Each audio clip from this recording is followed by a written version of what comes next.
موقعیت مکانی مری رو با هم دیگه بررسی بکنیم. مری از حلق شروع میشه و تا معده ادامه داره. بخش اعظم مری در خط مرکزی و خط وسط بدن قرار گرفته.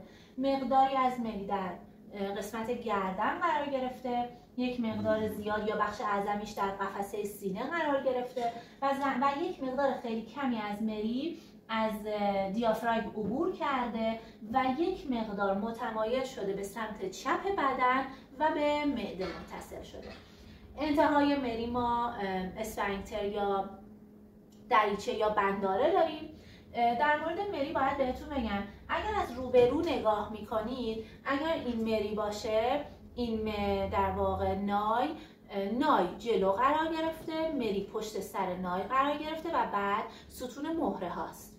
بنابراین اگر شما قرار باشه کالبد چکافی انجام بدید، مثلا این قسمت قفسه سینه رو برش بزنید، بعد از عبور از پوست و گوشت و حالا ماهیچه و اینها، اولین چیزی که میبینید نای رو میبینید. نای رو بزنید کنار مری رو میبینید، مری رو بزنید کنار ستون مهره رو میبینید. این از در واقع زاویه دیدمون، موقعیت مکانیش در قفسه سینه. خب از روبرو پس شد نای، از پشت سر شد ستون مهره ها. پهلوها چیه؟ ببینید بچه‌ها این نواحی، این که نای هست متصل میشه به اینجا شش ها دیگه. خب یعنی یک قسمتی از مری در کنارها، یک قسمتی از مری با در کنارهاش با شش ها در تماسه. نگاه کنید، من نمیگم کامل چون این پایین که دیگه با شش در تماس نیست، فقط این بالایی که دو سمت شش هست باش در تماسه. در مورد نای هم همینه ها. از قسمت جلو ما میگیم که درسته میگیم اول نای رو میبینیم بعد مری، منتها یک بخشی از قسمت جلوی مری با نای در تماسه، چون نای به اندازه مری دراز نیست. نای نهایتش تا اینجا میاد، بعد دیگه میره وارد نایجه های اصلی و بعدم وارد شش ها میشه. پس تا این ناحیه از جلو با نای در تماسه، سر تا سر با ستون مهره از پشت در تماسه، در کناره ها یک قسمتی از کناره ها با شش ها در تماسه. موقعیت مکانی مری رو با دقت توی این تصویر سه‌بعدی نگاه کنید. پشت سر مری ستون مهره قرار گرفته، همونطور که میبینید.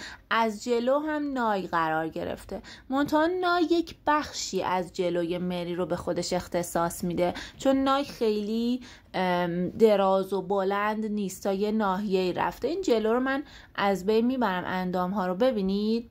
نای تا یک بخشی از مری اومده و بعد دیگه وارد ریه ها شده. مری رو با دقت اگر نگاه کنید امتداد پیدا کرده، یعنی از گردن اومده، قفسه سینه رو گذرونده، وارد حفره شکم شده. میبینید این حفره‌ای که ایجاد شده توی دیافراگم، این حفره‌ای که توی دیافراگم هست جای مریه. کنار دیافراگم، کنار مری یه حفره دیگه هم وجود داره که اگر میدونید چیه توی کامنت ها برای من بنویسید.